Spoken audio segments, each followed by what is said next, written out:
laporan keuangan di sini berfungsi untuk membantu pembaca dalam menentukan apakah suatu organisasi atau unit kerja dapat meneruskan menyediakan barang dan jasa di masa yang akan datang. Lalu yang kelima, hubungan masyarakat.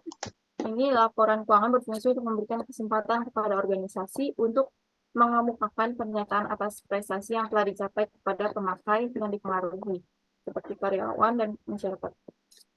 Lalu yang keenam, sumber fakta dan gambar. Laporan keuangan berfungsi untuk memberi informasi kepada berbagai kelompok kepentingan yang ingin mengetahui organisasi lebih mendalam. Sekian untuk materi yang bisa saya sampaikan. Untuk materi berikutnya, saya persilahkan. Baik, terima kasih. Sekarang saya akan menjelaskan akuntansi pada yayasan. Menurut UU nomor 16 tahun 2001 yang kemudian digantikan dengan Undang-Undang nomor 18 tahun 2004, yayasan adalah badan hukum yang terdiri atas kekayaan yang dipisahkan dan diperuntukkan dalam mencapai tujuan tertentu di bidang sosial, keagamaan, dan kemanusiaan yang tidak mempunyai anggota. Bentuk-bentuk usaha yayasan. Yang pertama ada sektor pendidikan. Contohnya seperti Yayasan An-Nawai dan Yayasan Fatwa Alim. Yang kedua ada sektor sosial. Contohnya itu Yayasan Panti Jompo, rumah sakit, klinik, panti asuhan, laboratorium. Yang ketiga ada ormas atau organisasi masyarakat, yaitu organisasi yang didirikan dan dibentuk oleh masyarakat secara sukarela berdasarkan kesamaan aspirasi, kehendak, kebutuhan, kepentingan, kegiatan, dan tujuan untuk berpartisipasi dalam pembangunan. Lalu ada sektor kesehatan, contohnya seperti Yayasan Jantung Indonesia, lalu Yayasan Kanker Wisnu Wardana. Kemudian ada sektor keagamaan, yang mana yayasan ini biasanya melakukan kegiatan yang berhubungan dengan pengembangan terhadap berbagai macam rumah ibadah yang berhubungan dengan kegiatan keagamaan. Biasanya mereka akan melakukan pengelolaan terkait dengan rumah ibadah, pesantren, sekolah yang berlandaskan keagamaan, madrasah, dan tempat-tempat lainnya yang memiliki hubungan erat dengan kegiatan keagamaan. Lalu yang terakhir, yaitu sektor usaha yang diperkenankan memiliki badan usaha di bawah yayasan, yang hasil operasinya digunakan untuk kepentingan yayasan. Pihak-pihak yang terkait yayasan ada 3. Yang pertama ada pengadilan negeri, di mana pengadilan negeri ini pendirian yayasan didaftarkan ke pengadilan negeri. Lalu ada akuntan publik, di mana laporan keuangan yang yayasan diaudit oleh akuntan publik yang memiliki izin menjalankan pekerjaan sebagai akuntan publik. Lalu yang terakhir kejaksaan. Kejaksaan negeri dapat mengajukan permohonan pembubaran yayasan kepada pengadilan jika yayasan tidak menyesuaikan anggaran dasar dalam jangka waktu yang ditentukan. Tujuan yayasan ada 2. Yang pertama, tujuan yang bersifat kuantitatif. Maksudnya mencakup pencapaian laba maksimum, penguasaan pangsa pasar, pertumbuhan organisasi, dan produktivitas. Lalu yang kedua, tujuan yang bersifat kualitatif. Sebagai efisien dan efektivitas organisasi, manajemen organisasi yang tangguh, moral karyawan yang tinggi, reputasi organisasi, stabilitas pelayanan kepada masyarakat, dan citra perusahaan. Lalu slide selanjutnya perbedaan akuntansi, yayasan, dan organisasi yang bisnis. Yang pertama, akuntansi untuk sumbangan. Yayasan yang memenuhi syarat untuk mendapatkan status bebas pajak akan ditunjuk untuk menerima sumbangan. Prosedur yang ekuivalen untuk menangani akuntansi sumbangan dalam yayasan adalah prosedur khusus, yaitu janji atau komitmen. Yang kedua, jasa dan materi yang didermakan. Dan yang terakhir, kejadian-kejadian khusus hak keanggotaan pembina. Lalu, kapitalisasi dan penyusutan aktiva. Maksudnya, yayasan melakukan pencatatan atas pembelian peralatan dan barang substansial jangka panjang lainnya, serta melakukan pencatatan atas penyusutan aset tersebut. Yang ketiga, klasifikasi pengeluaran fungsional. Yayasan perlu melaporkan klasifikasi pengeluaran kas primer dan klasifikasi aktivitas pendukung. Dan yang terakhir, implikasi perbedaan antara akuntansi non-profit dan akuntansi swasta. Dalam praktik, akuntansi yayasan diperlukan keahlian tambahan bagi personil, penasihat keuangan, dan auditor. Jadi, sumbangan dan pembelian barang-barang serta peralatan yang memerlukan penasihat khusus diatur dengan melibatkan seorang akuntan spesialis yayasan. Akuntansi yayasan. Yayasan wajib diaudit menurut UU nomor 28 tahun 2004 tentang perubahan atas UU nomor 16 tahun 2001. adalah yayasan yang menerima bantuan negara, luar negeri, atau pihak lain sebesar lebih dari 500 juta atau memiliki aset di luar harta wakaf lebih dari 20 miliar. Yayasan tersebut harus menyusun laporan keuangan sesuai standar akuntansi keuangan yang berlaku dan ikhtisar laporan tersebut harus diumumkan dalam surat kabar. Kemudian hasil audit disampaikan kepada pembina yayasan dan ditebuskan kepada menteri dan instansi terkait. Yang terakhir, pengurus dan anggota tidak berhak atas ekuitas yayasan, sehingga ekuitas yayasan disebut aset bersih. Macam-macam basis akuntansi yang digunakan dalam laporan keuangan yayasan itu ada dua. Yang pertama ada basis akrual dan basis kas. Pada basis kas banyak sekali kejadian transaksi tetapi belum diterima atau dikeluarkan uangnya yang tidak dicatat dan rawan terhadap kesalahan. Akuntansi basis kas ini banyak diterapkan oleh organisasi nirlaba karena alasan kepraktisan tanpa mengetahui lebih dalam pengaruh atas penggunaan basis kas tersebut. Lalu ada basis aktual, di mana pencatatan suatu transaksi tanpa memperhatikan apakah terdapat aliran uang masuk atau keluar pada saat kejadian transaksi. Pengaruh dari suatu kejadian transaksi langsung diamati pada saat terjadinya transaksi. Contohnya saat pengiriman invoice atau tagihan akan dicatat pengakuan pendapatan dan pembelian barang secara kredit akan dicatat pengakuan biayanya. Ada 3 ruang lingkup laporan keuangan yayasan. Yang pertama, sumber daya atau modal dari sumbangan, di mana para penyumbang tidak mengharapkan imbalan yang sebanding dengan jumlah sumber daya atau modal yang telah diberikan. Yang kedua, yayasan menghasilkan barang atau jasa, namun bukan merupakan kegiatan operasional perusahaan, sehingga tidak semata-mata bertujuan untuk memperoleh laba. Dan apabila yayasan menghasilkan laba, maka laba yang diperoleh tersebut tidak akan dibagikan kepada pemilik maupun pendiri yayasan tersebut. Dan yang terakhir, yayasan tidak terdapat kepemilikan yang mengakibatkan suatu yayasan tidak dapat dijual, dialihkan, atau ditebus kembali. Ataupun apabila yayasan dilikuidasi atau dibubarkan, tidak ada kepemilikan yang menggambarkan pembagian sumber daya dari yayasan tersebut. Sumber kekayaan yayasan itu ada 5. Yang pertama, wakaf. Wakaf adalah kekayaan yang diserahkan kepada yayasan untuk dikelola dan dimanfaatkan demi kepentingan umum. Biasanya wakaf ini diberikan oleh pemerintah, lembaga atau badan usaha dan masyarakat umum. Yang kedua ada hibah. Hibah umumnya bersifat pengajuan dari yayasan. Biasanya berasal dari instansi atau yayasan yang ada atau yayasan yang lain. Selain itu, hibah juga memiliki konsekuensi pertanggungjawaban berupa laporan terkait dengan penerimaan dan realisasi dari hibah yang telah diberikan tersebut.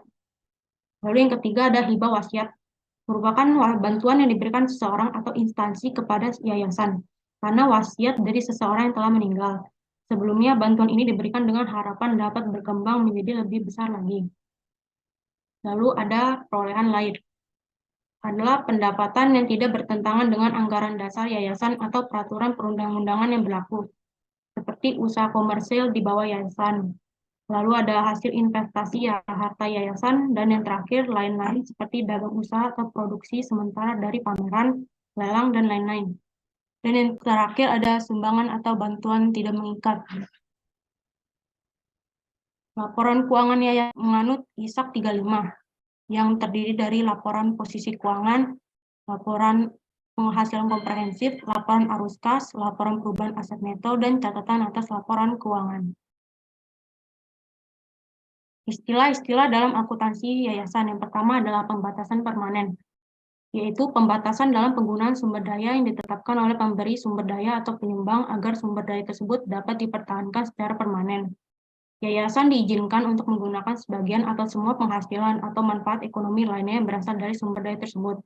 Lalu yang kedua ada pembatasan temporer, merupakan pembatasan penggunaan sumber daya oleh penyumbang agar sumber daya tersebut dapat dipertahankan sampai dengan periode tertentu atau sampai dengan terpenuhinya keadaan tertentu. Yang ketiga ada sumbangan terikat, yang mana sumber daya yang penggunaannya dibatasi untuk tujuan tertentu oleh penyumbang. Pembatasan tersebut dapat bersifat permanen ataupun temporer. Lalu ada sumbangan tidak terikat, yang mana sumber daya yang penggunaan tidak dibatasi untuk tujuan tertentu oleh penyumbang. Sekian materi dari saya, selanjutnya akan disampaikan oleh rekan saya. Baik, berikut mengenai materi akuntansi untuk entitas partai politik. Berdasarkan UU RI nomor 2 tahun 2008, partai politik adalah organisasi yang bersifat nasional dan dibentuk oleh sekelompok warga negara Indonesia secara sukarela atas dasar kesamaan kehendak dan cita-cita untuk memperjuangkan dan membela kepentingan politik anggota masyarakat, bangsa, dan negara, serta memelihara keutuhan negara Kesatuan Republik Indonesia berdasarkan Pancasila dan UUD NRI tahun 1945. Adapun tujuan partai politik ada 3, yaitu yang pertama mewujudkan cita-cita nasional bangsa Indonesia, yang kedua mengembangkan kehidupan demokrasi, dan yang ketiga mewujudkan kesejahteraan bagi seluruh rakyat Indonesia.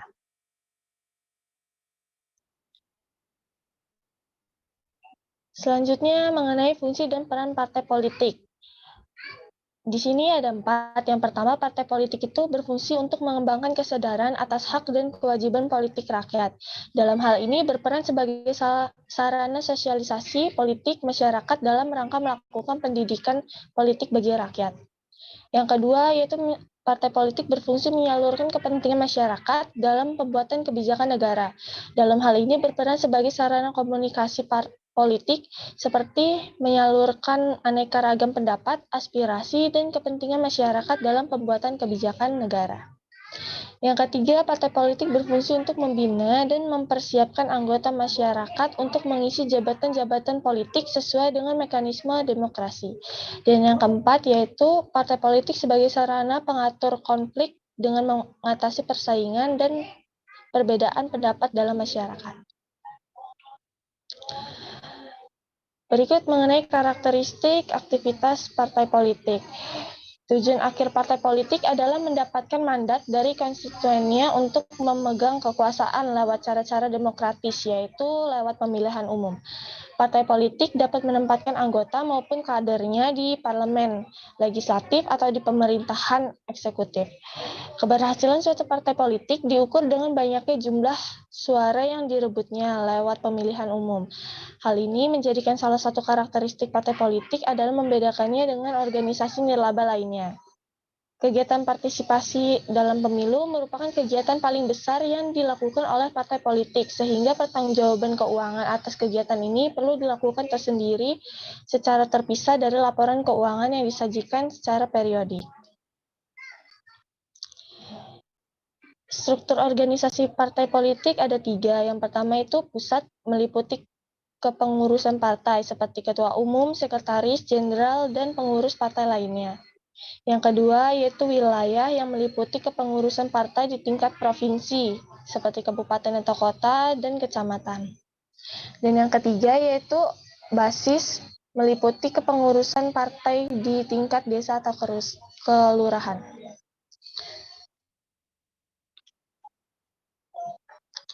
Selanjutnya, mekanisme dalam organisasi partai politik. Yang pertama itu musyawarah. Keputusan dalam partai politik itu diambil melalui musyawarah dan mufakat. Setiap anggota partai memiliki hak suara yang sama dalam mengambil keputusan. Yang kedua, pemilihan kepemimpinan, yaitu kepemimpinan partai dipilih melalui pemilihan yang dilakukan oleh seluruh anggota partai. Dan yang ketiga itu sanksi, yaitu partai politik memiliki mekanisme sanksi bagi anggota partai yang melanggar aturan partai. Berikut mengenai keuangan partai politik. Sumber dananya yaitu berasal dari iuran anggota, sumbangan dari pihak lain yang sah menurut hukum, dan juga bantuan keuangan dari anggaran negara atau daerah. Kemudian aktivitas pencairan dana yang dilarang antara lain yaitu menerima sumbangan dari pihak asing dalam bentuk apapun yang bertentangan dengan hukum dan aturan perundang-undangan. Lalu menerima sumbangan berupa barang maupun uang dari pihak manapun yang mencantumkan identitas yang jelas. Kemudian menerima sumbangan dari perseorangan dan atau perusahaan atau badan usaha melebihi batas yang ditetapkan. Lalu meminta atau menerima dana dari BUMN, BUMD, BUMDes, atau dengan sebutan lainnya koperasi, yayasan, LSM, ormas, dan organisasi kemanusiaan lainnya.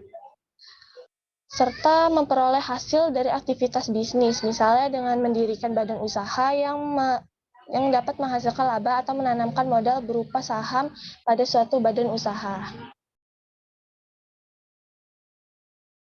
Akuntabilitas keuangan partai politik. Beberapa hal yang berkaitan dengan akuntabilitas keuangan partai politik adalah laporan keuangan, yaitu partai politik harus menyusun dan melaporkan laporan keuangannya secara teratur dan transparan. Kemudian pengawasan. Jadi partai politik harus tunduk pada pengawasan dan audit keuangan yang dilakukan oleh lembaga terkait. Dan kemudian ada sanksi, yaitu partai politik yang tidak mematuhi aturan akuntabilitas keuangan dapat dikenakan sanksi oleh lembaga terkait. Selanjutnya mengenai peran dan fungsi akuntansi dalam lingkungan partai politik. Jadi ada pihak internal dan juga pihak eksternal. Di pihak internal ini ada ketua partai politik, yaitu menggunakan akuntansi untuk menyusun perencanaan, mengevaluasi kemajuan yang dicapai dalam usaha memenuhi tujuan, dan melakukan tindakan-tindakan koreksi yang diperlukan. Ya, selanjutnya ada staf, yaitu berkepentingan dengan informasi mengenai transparansi laporan kegiatan dan pelaporan keuangan partai politik. Dan yang ketiga ada anggota, yaitu orang yang menjadi bagian dan pendukung partai politik tetapi belum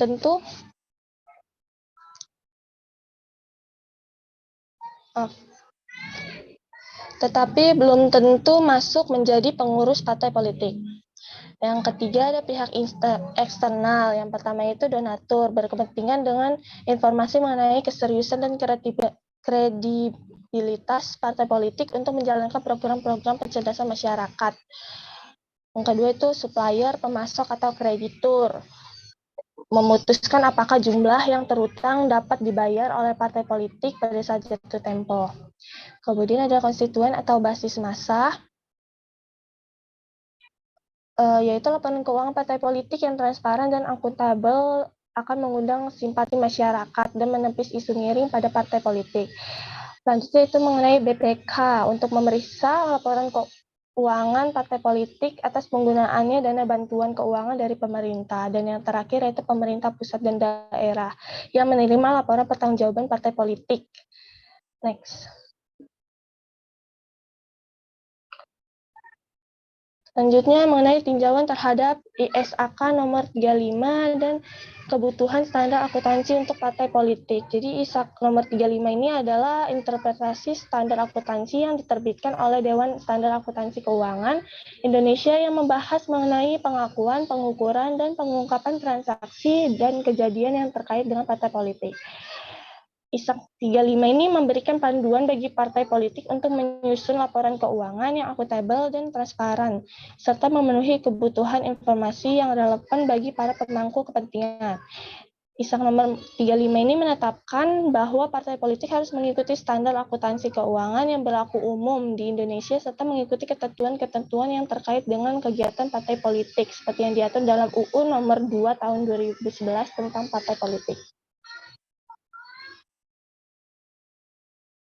Laporan keuangan yang dihasilkan oleh ISAK nomor 35 ini ada 5, yaitu laporan posisi keuangan, laporan penghasilan komprehensif, laporan perubahan dalam aset neto, laporan arus kas, dan juga catatan atas laporan keuangan. Selanjutnya itu beberapa hal penting yang diatur dalam ISAK nomor 35. Yang pertama itu pengakuan pendapatan dan biaya harus dilakukan berdasarkan prinsip akrual, yaitu pendapatan dan biaya yang diakui pada saat terjadi, bukan pada saat diterima atau dibayar. Kemudian partai politik harus membuat catatan keuangan yang memadai dan memiliki sistem pengendalian internal yang memadai untuk memasukkan akurasi dan keandalan laporan keuangannya. Kemudian partai politik harus mengungkapkan informasi yang cukup dan relevan dalam laporan keuangannya, serta partai politik juga harus melakukan pengukuran dan penilaian yang tepat terhadap aset, kewajiban, ekuitas, dan yang terakhir laporan keuangan partai politik harus diaudit oleh auditor independen. Baik, sekian dari saya. Selanjutnya akan disampaikan oleh rekan saya.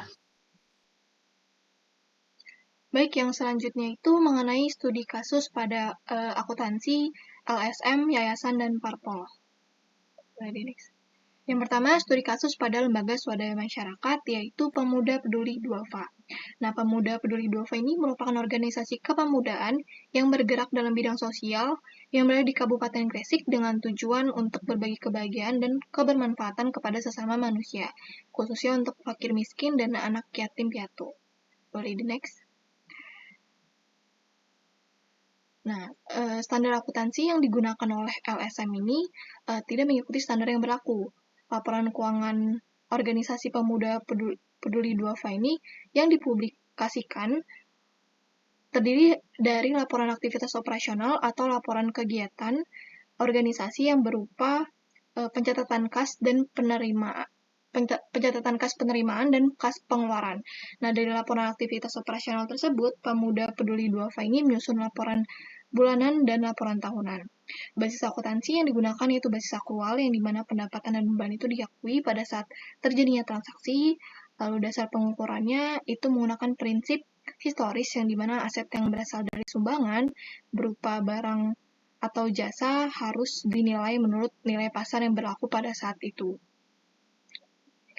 Nah, sumber dana yang didapatkan dari Pemuda Peduli Duafa ini ada 3, yaitu bantuan dana tanpa pembatasan dari pemberi sumber daya, lalu ada juga bantuan dana dengan pembatasan dari pemberi sumber daya, itu contohnya kayak sumbangan eksternal, iuran anggota, dan sumbangan barang. Lalu yang terakhir, Pemuda Peduli Duafa itu juga ada penghasilan, yaitu penghasilan lain dengan pembatasan berupa penjualan merchandise kaos dan penjualan merchandise tote bag. Nah, berikut ini komponen laporan keuangan LSM Pemuda Peduli Duafa. Hanya ada 2, yaitu laporan pemasukan dan laporan pengeluaran.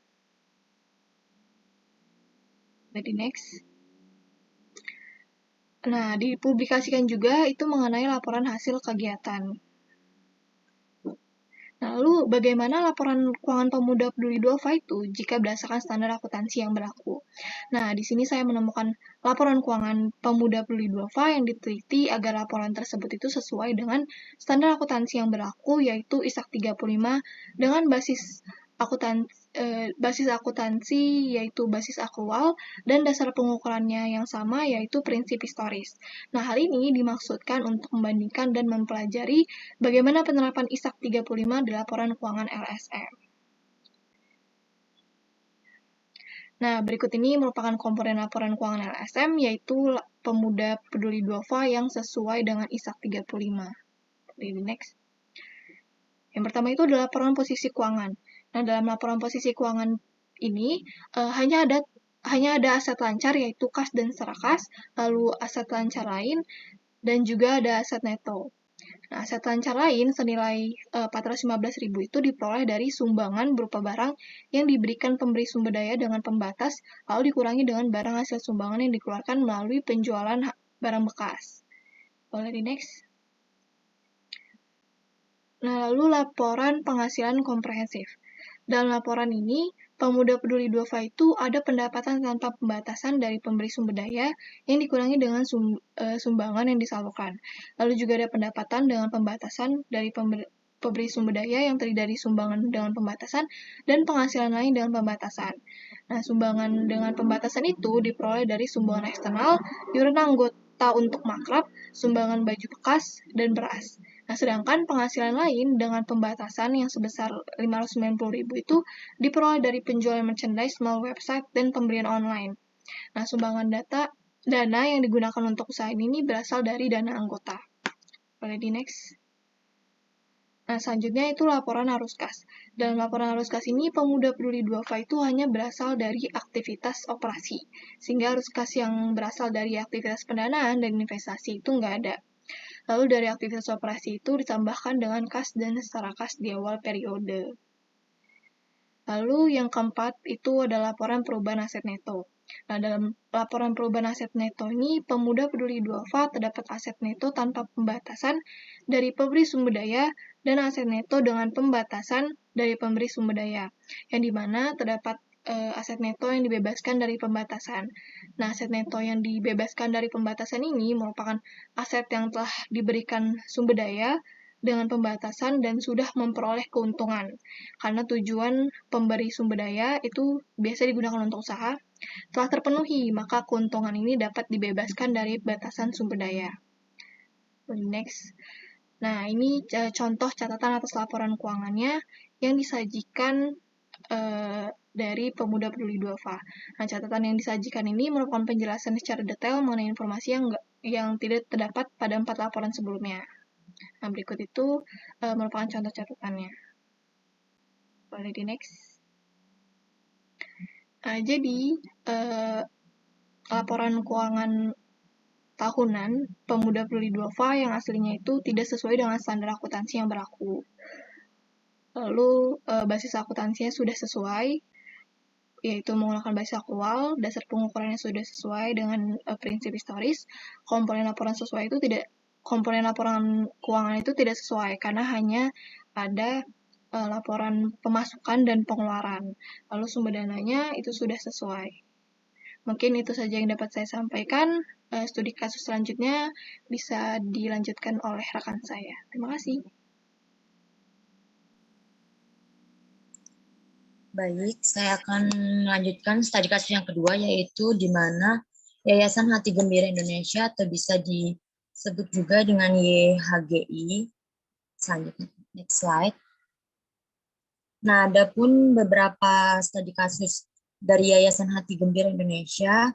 Dalam standar akuntansinya, mereka mengapain ISAK 35 dan SAK etap, sedangkan basis akuntansinya yaitu menggunakan basis aktual dan dasar pengukurannya yaitu menggunakan prinsip historis kecuali laporan arus kas menggunakan metode tidak langsung. Nah, adapun sumber dananya yang dari Yayasan Hati Gembira ada dua, yang pertama ada sumbangan dan hibah, dan yang kedua ada penggalangan dana ataupun kampanye.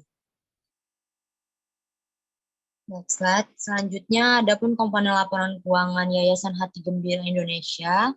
Selanjutnya. Nah, di sini ada ada 4 dari laporan keuangan. Yang pertama adalah laporan posisi keuangan, di mana Yayasan Hati Gembira adalah pendiri dilaksanakan Menteri Hukum Hak Asasi Manusia Republik Indonesia.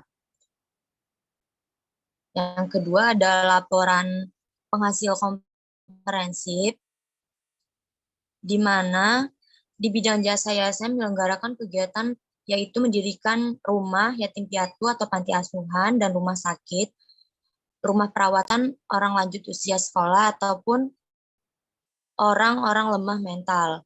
Nah, di mana keterampilan pendidikan formal seperti pendidikan tingkat kelompok bermain pada anak-anak. Selanjutnya, di laporan perubahan aset neto, yaitu di mana di bidang Yayasan Hati Gembira Indonesia ini membangun mengalami sekolah-sekolah yang rumah-rumah yang mengalami kerusakan. Di laporan arus kasnya ini bisa kita lihat dari laporan keuangannya termasuk dalam dasar penyajian laporan keuangan sak etap. Next slide. Next slide lagi. Nah, jadi dari kesesuaian dengan peraturan ini, standar akuntansinya sudah sesuai, basis akuntansinya sudah sesuai, dan dasar pengukurannya juga sudah sesuai. Dan komponen laporan keuangan dan sumber dananya. Mungkin laporan kasus selanjutnya akan dijelaskan oleh rekan saya. Baik, untuk selanjutnya saya akan membahas studi kasus pada partai politik, yaitu studi kasus pada Partai Solidaritas Indonesia tahun 2021. Nah, pada studi kasus partai politik PSI ini itu terbagi menjadi 4 bagian. Yang pertama itu pada standar akuntansi keuangan yang digunakan pada PSI ini adalah entitas tanpa akuntansi publik atau SAK etap. Dan juga interpretasi standar akuntansi keuangannya menggunakan ISAK 035 tentang penyajian laporan keuangan entitas bervariantasi nama laba. Lalu, yang kedua itu adalah basis akuntansi. Basis yang digunakan adalah basis akrual, di mana beban diakui secara akrual pada saat terjadinya. Di mana DPW itu memperoleh pendanaan dan sumbangan atau donasi bantuan anggaran itu dari pemerintah daerah atau APBD. Dan para penyumbang lain yang tidak mengharapkan imbalan apapun, sesuai dengan ISAK 35, penyajian dana yang terkumpul diklasifikasikan ke dalam dua jenis. Yang pertama ada aset neto tanpa pembatasan dari pemberi sumber daya, dan juga ada aset neto dengan pembatasan dari pemberi sumber daya. Yang ketiga adalah dasar pengukuran. Nah, dasar pengukuran yang digunakan menggunakan prinsip historis. Dikategorikan dalam prinsip historis dikarenakan aset tetap inventaris kantor itu disusutkan menggunakan metode garis lurus berdasarkan taksiran masa manfaat ekonomi aset, yaitu 4 tahun dengan persentase 25%, di mana harga perolehan inventaris kantor itu sebesar 9.959.000 dan disusutkan berdasarkan umur manfaat, yaitu 4 tahun sebesar 1.074.900. Slide.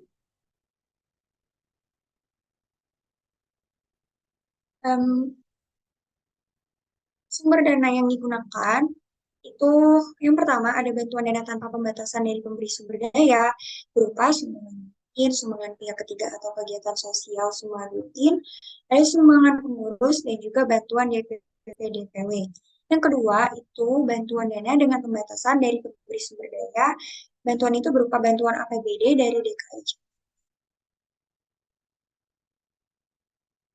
Selanjutnya, saya akan membahas terkait komponen laporan keuangan pada partai politik PSI.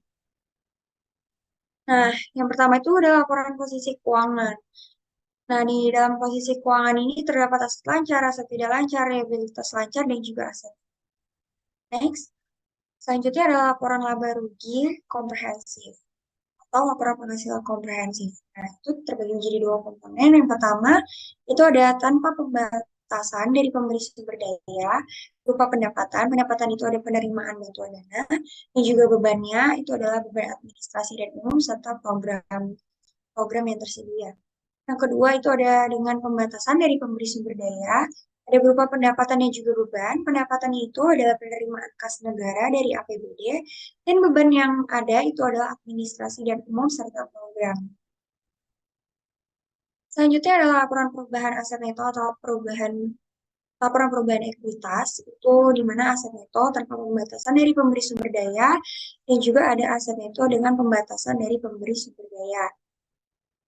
Selanjutnya adalah laporan arus kas, di mana terdapat aktivitas operasi, aktivitas investasi, dan arus kas dari aktivitas pendanaan. Next, yang terakhir adalah catatan atas laporan keuangan. Nah, kesesuaiannya ini dengan peraturan yang pertama itu sudah sesuai dengan standar akuntansi yang berlaku, yaitu berdasarkan ISAK 35, dan juga basis akuntansinya juga menggunakan basis aktual sesuai dengan peraturannya. Lalu dasar pengukurannya juga menggunakan prinsip historis, dan juga komponen laporan keuangannya sesuai berdasarkan peraturan, yaitu ada 5. Pertama adalah laporan posisi keuangan, laporan aktivitas, laporan perubahan dalam aset neto atau ekuitas, laporan arus kas, dan juga ada catatan atas laporan keuangan. Serta sumber dana yang digunakan juga sudah sesuai, yaitu berdasarkan bantuan dana tanpa pembatasan dari pemberi sumber daya, dan juga bantuan dana dengan pembatasan dari pemberi sumber daya. Selanjutnya, saya akan membahas terkait perbandingan yang ada di antara lembaga swadaya masyarakat dan yayasan serta parpol.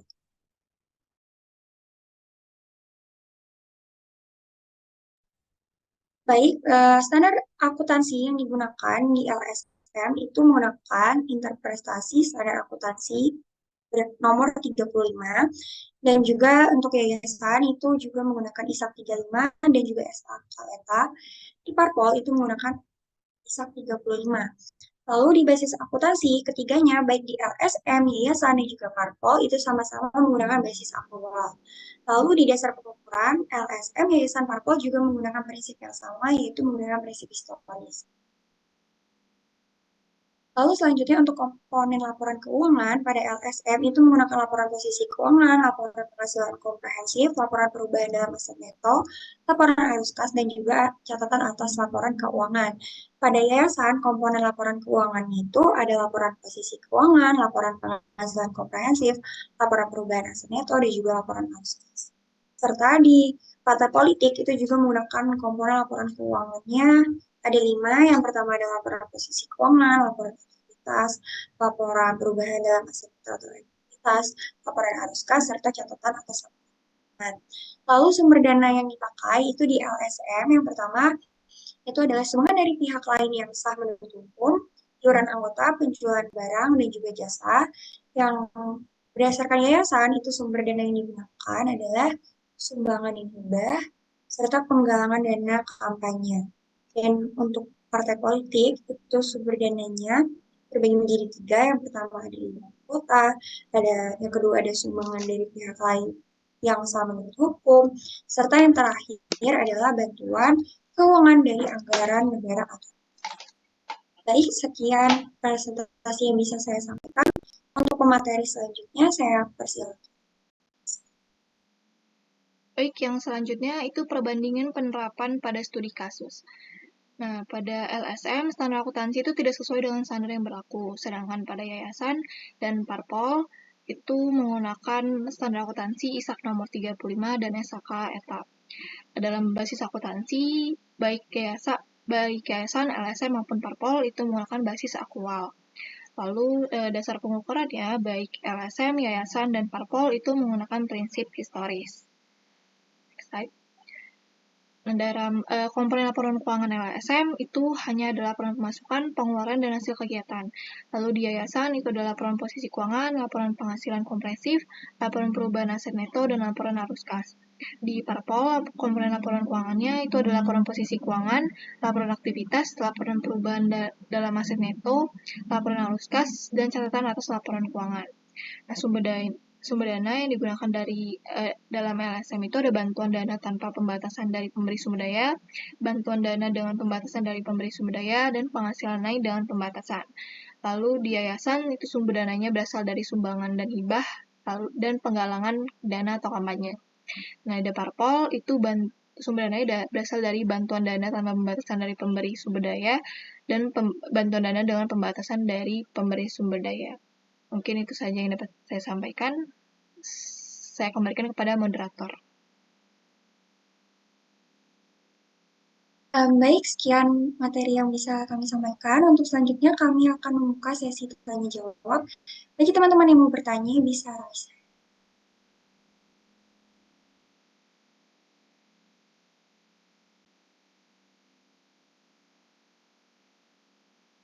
Baik, untuk penanya pertama yaitu Yustia Sabella, dipersilakan.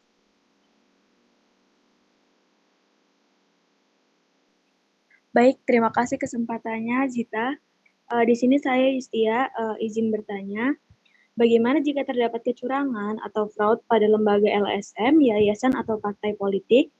Apa konsekuensi yang diterima sama lembaga tersebut terkait lembaga tersebut merupakan lembaga hukum yang bersifat nirlaba?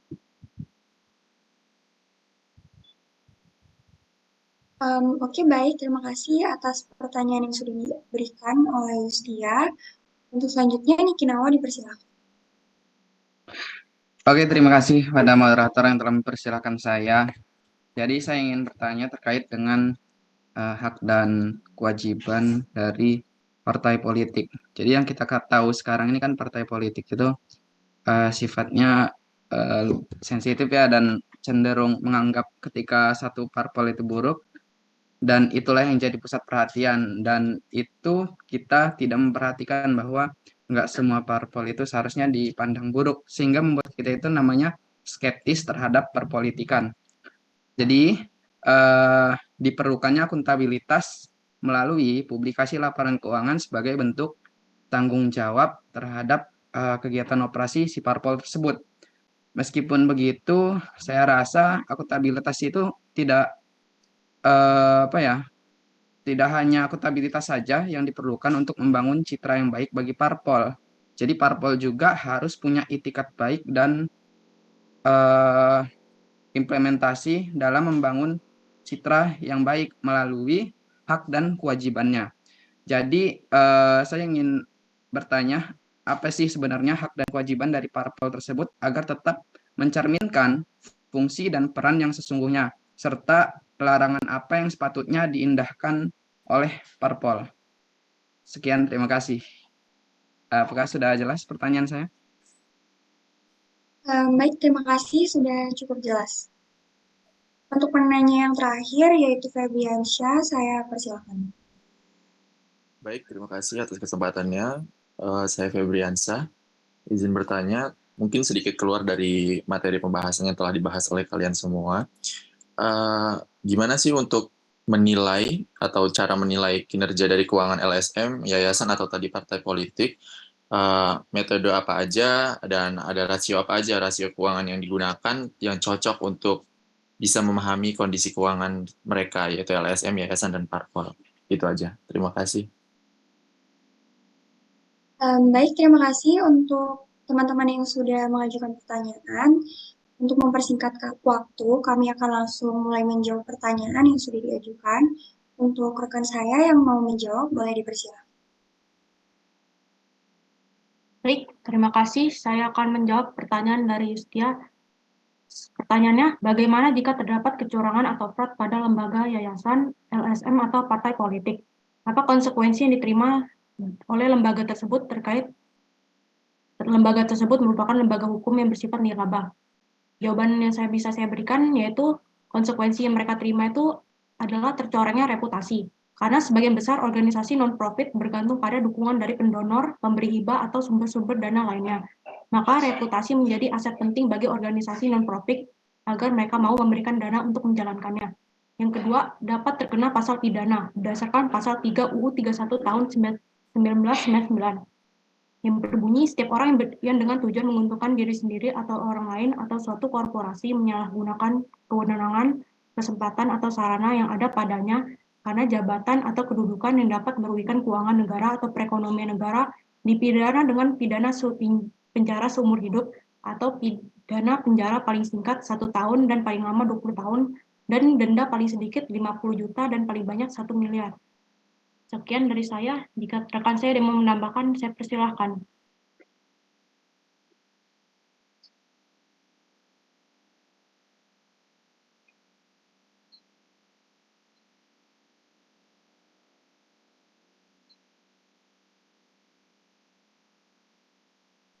Baik, selanjutnya saya akan menjawab pertanyaan dari Niki Nawa, yaitu pertanyaannya apa yang menjadi hak dan kewajiban parpol agar parpol tetap mencerminkan fungsi dan peran sesungguhnya, serta apa larangan yang sepatutnya dihindari oleh parpol.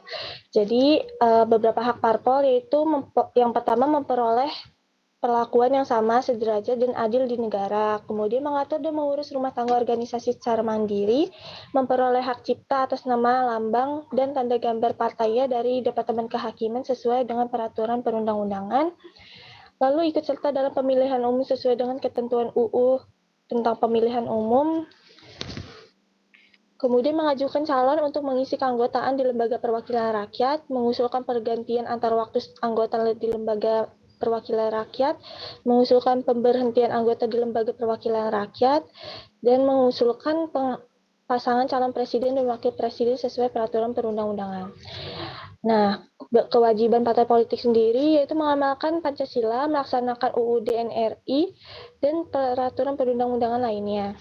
Kemudian memelihara dan mempertahankan keutuhan Negara Kesatuan Republik Indonesia, lalu berpartisipasi dalam pembangunan nasional, menjunjung tinggi supremasi hukum, demokrasi, dan hak asasi manusia, melakukan pendidikan politik dan menyalurkan aspirasi politik, mensukseskan penyelenggaraan pemilu, melakukan pendaftaran dan memelihara ketertiban data anggota, membuat pembukuan, memelihara daftar penyumbang, dan jumlah sumbangan yang diterima. Kemudian ada pun larangan partai politik, yaitu partai politik dilarang menggunakan nama, lambang, atau tanda gambar yang sama dengan bendera atau lambang negara Indonesia, lambang negara-negara atau lambang pemerintahan, nama bendera atau lambang negara lain yang nama bendera atau lambang lembaga atau badan internasional, nama dan gambar seseorang, serta yang mempunyai persamaan pada pokoknya atau keseluruhan dengan partai politik.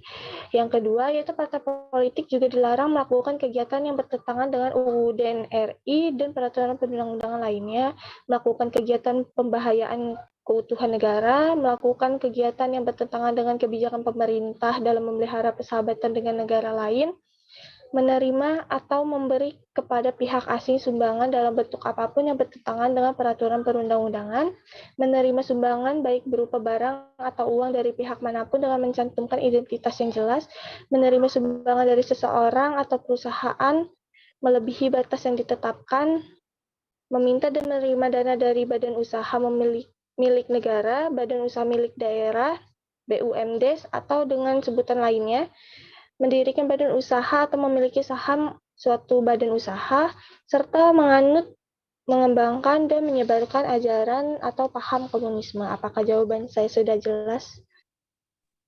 Sudah, Saudari Bella, sudah sangat jelas. Terima kasih. Selanjutnya, izin menjawab dari pertanyaan Febriansah. Bagaimana sih cara menilai kinerja keuangan LSM, yayasan, atau parpol, dan rasio apa yang digunakan untuk memahami kondisi keuangan mereka? Sebenarnya penggunaan analisis rasio pada akuntansi sektor publik itu masih banyak dilakukan, namun kita dapat menggunakan analisis rasio Notechi dan Kolodinsky yang terdiri dari rasio-rasio kinerja fiskal dengan komponen total pendapatan dibagi dengan total aset, total pendapatan dibagi dengan total biaya, lalu aset bersih dibagi dengan total aset. Yang kedua ada rasio efisiensi efektivitas non-program. Misalnya untuk menghitung beban gaji karyawan tetap, beban sewa rumah, beban hasutan, dan lainnya. Cara mengukurnya yaitu total pendapatan dibagi dengan biaya non-program. Yang ketiga ada rasio dukungan publik. Komponennya yaitu total kontribusi dibagi dengan total biaya, total kontribusi dibagi dengan total aset, total kontribusi dibagi dengan total pendapatan. Yang keempat ada rasio kinerja investasi, yaitu dengan cara kas dan secara kas dibagi dengan total aset. Yang terakhir ada rasio efisiensi program, yaitu dengan cara biaya program dibagi dengan total biaya. Sekian jawaban untuk Febri.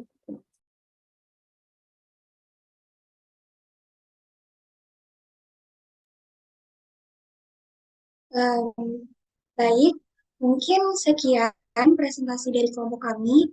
Semoga materi yang kami berikan bisa menambah pengetahuan teman-teman.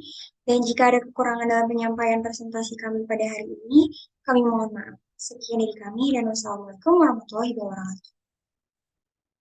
Ya, baik.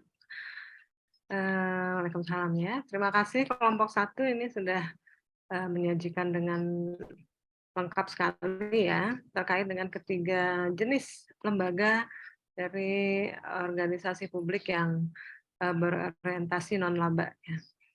Ya, tadi sudah disampaikan dan pertanyaannya juga bagus-bagus ya dari siapa? Yustitia, Niki, dan Febriansah tadi ya terkait dengan apa ya istilahnya ya itu pertanyaan kritis sih sebenarnya yang memang kalau kita pikirkan gitu ya pada saat kita membahas akuntansi sektor publik gitu ya ini nggak akan terlepas dari substansi lembaganya ya jadi kenapa akhirnya laporan keuangan yang dibuat itu kok bentuknya seperti itu mungkin ada yang bertanya-tanya kok laporannya jadi kayak gitu ya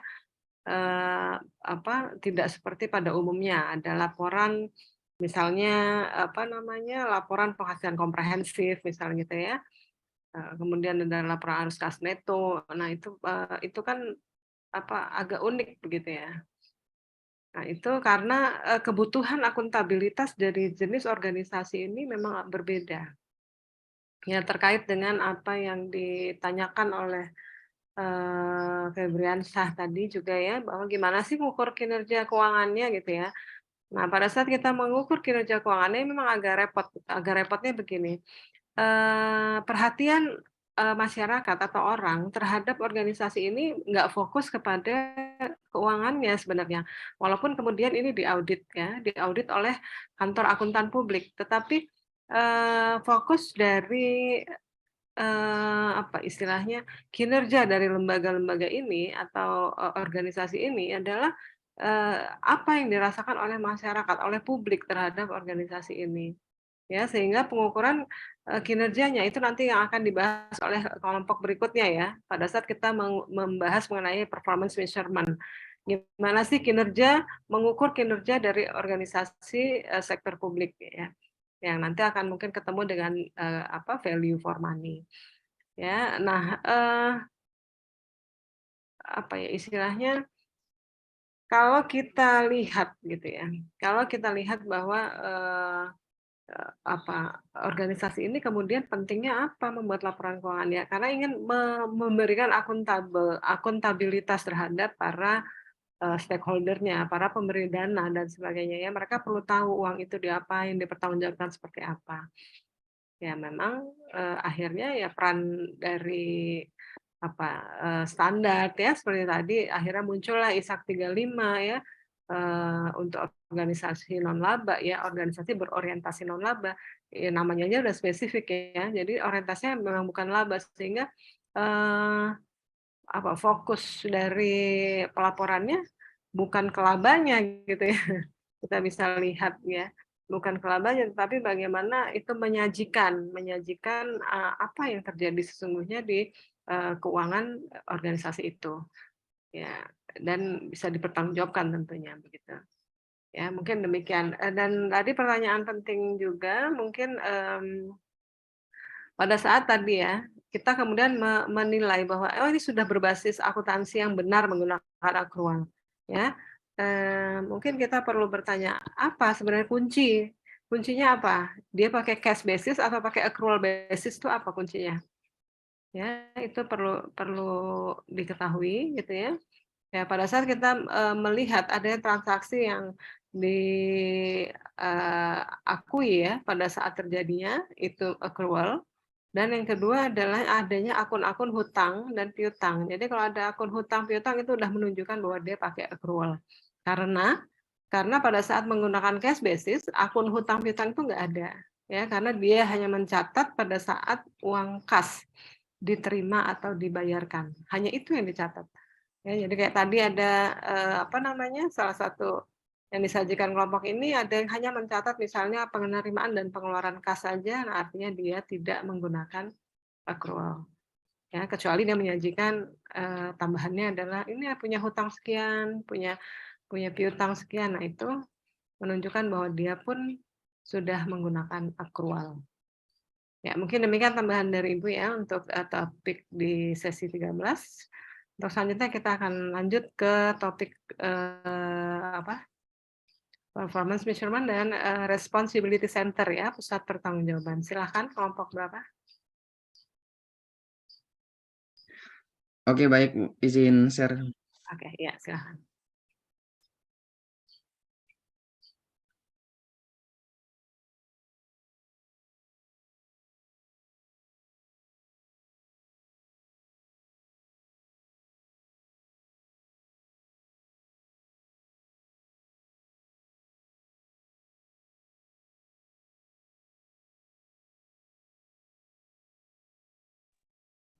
Oke, baik. Bismillahirrahmanirrahim. Assalamualaikum warahmatullahi wabarakatuh.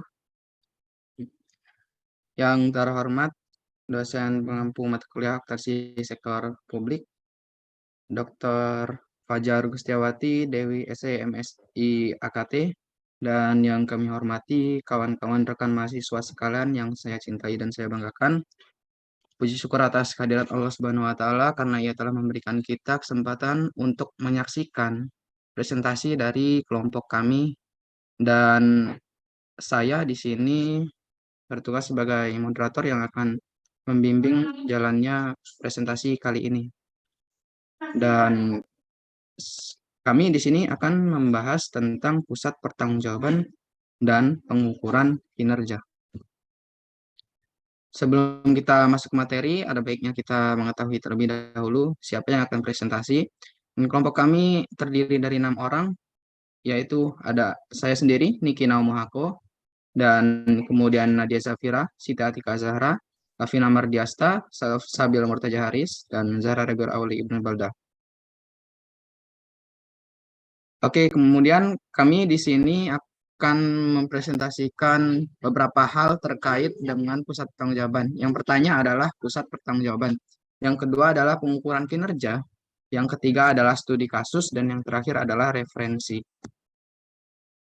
Oke, pertama adalah pusat pertanggungjawaban. Pusat pertanggungjawaban ini akan dijelaskan oleh rekan saya.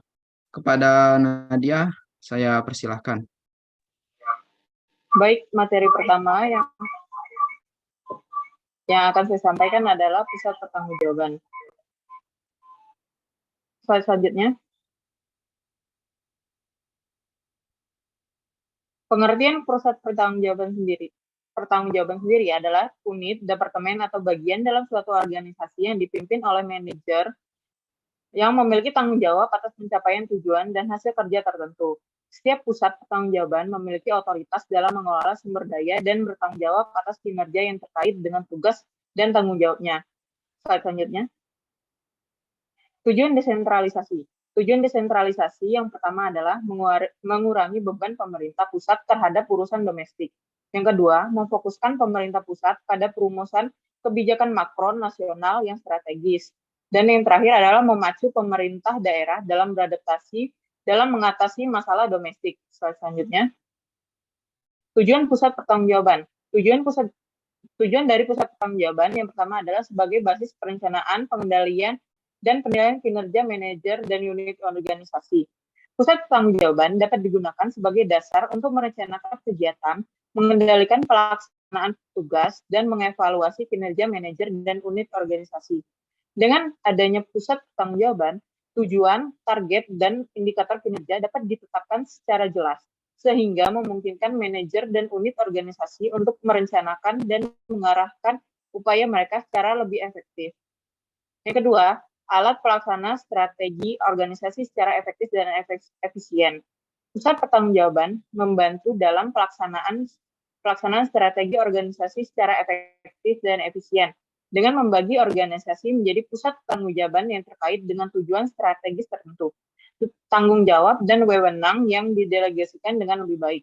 Hal ini memungkinkan adanya fokus yang lebih jelas dalam pelaksanaan strategi, sehingga mencapai tujuan organisasi secara keseluruhan. Yang ketiga, memudahkan mencapai tujuan organisasi.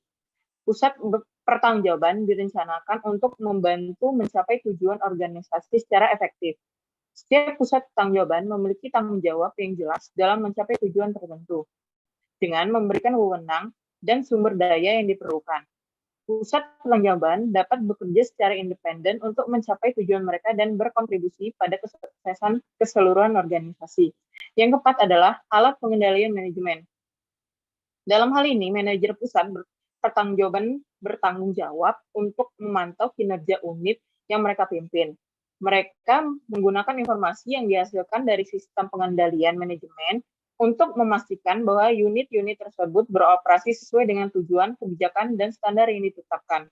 Selanjutnya, tujuan selanjutnya dari pusat pertanggungjawaban adalah mendelegasikan tugas dan wewenang ke unit yang memiliki kompetensi sehingga mengurangi beban tugas manajer pusat. Pusat pertanggungjawaban memungkinkan delegasi tugas dan wewenang ke unit-unit yang memiliki kompetensi yang relevan. Dengan memberikan tanggung jawab tersebut kepada unit-unit yang lebih spesifik, memungkinkan manajer pusat untuk fokus pada isu-isu yang lebih strategis dan mengarahkan upaya mereka ke arah pencapaian tujuan organisasi secara keseluruhan. Selanjutnya, mendorong kreativitas dan daya inovasi bawahan. Pusat pertanggungjawaban dapat mendorong kreativitas dan daya inovasi bawahan dengan memberikan tanggung jawab dan otonomi kepada unit-unit yang lebih rendah. Individu dalam pusat pertanggungjawaban memiliki ruang untuk mengembangkan ide-ide baru dalam mencoba pendekatan baru dan inovasi dalam mencapai tujuan mereka. Tujuan selanjutnya adalah memfasilitasi terbentuknya goal congruence.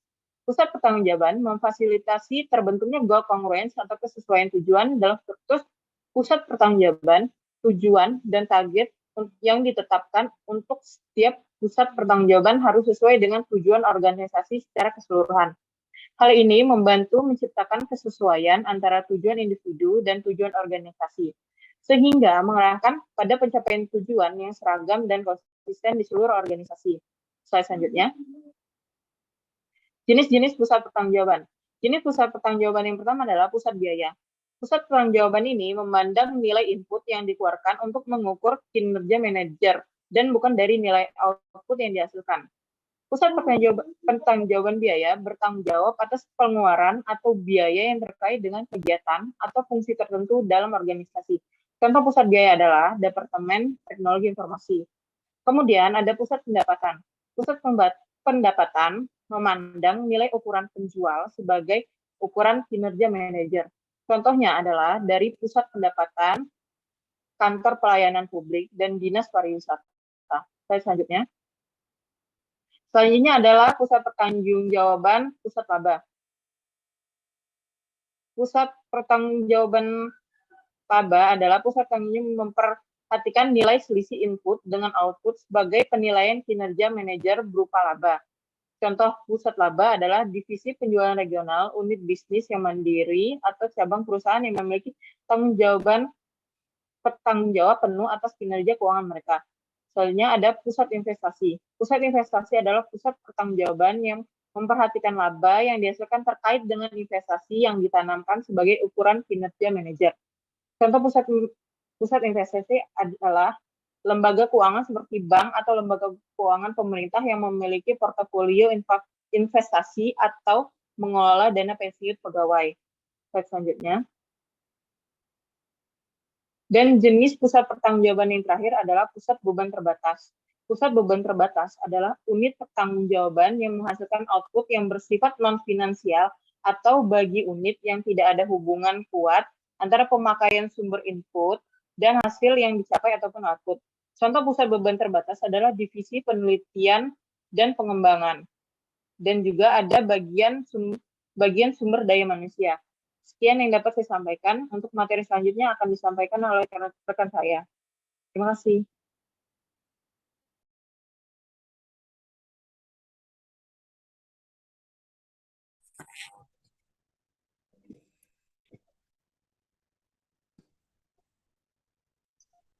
Materi kedua yang akan dibahas oleh kelompok kami adalah pengukuran kinerja. Apa sih pengukuran kinerja itu? Pengukuran kinerja sendiri adalah proses menilai pencapaian tujuan dan sasaran yang telah ditetapkan oleh organisasi yang berguna untuk pencapaian misi organisasi tersebut. Di sini ada namanya sistem pengukuran kinerja sektor publik yang digunakan sebagai tujuan untuk membantu manajer dalam menilai pencapaian.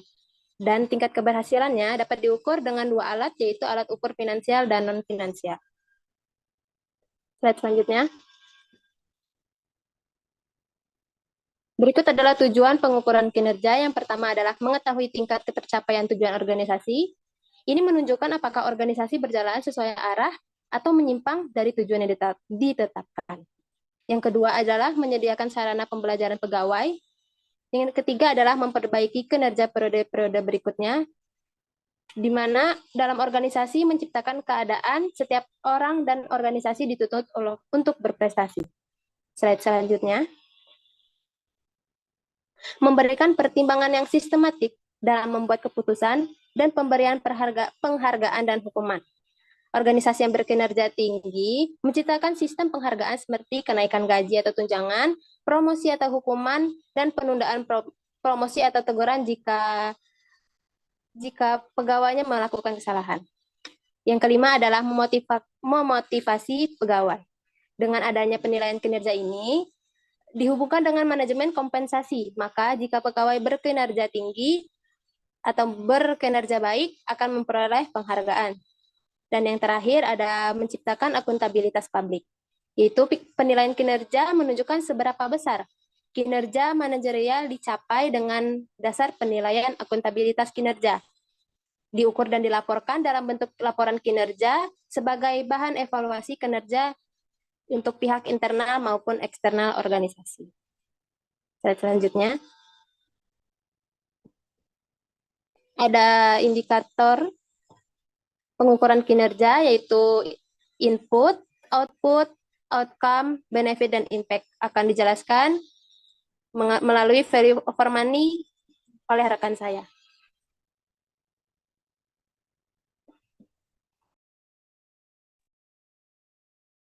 Selanjutnya, saya akan menjelaskan materi mengenai value for money. Jadi, untuk konsepnya itu sendiri, value for money merupakan konsep pengelolaan organisasi sektor publik yang berdasarkan pada 3 elemen utama, yakni ekonomis, efisiensi, dan efektivitas.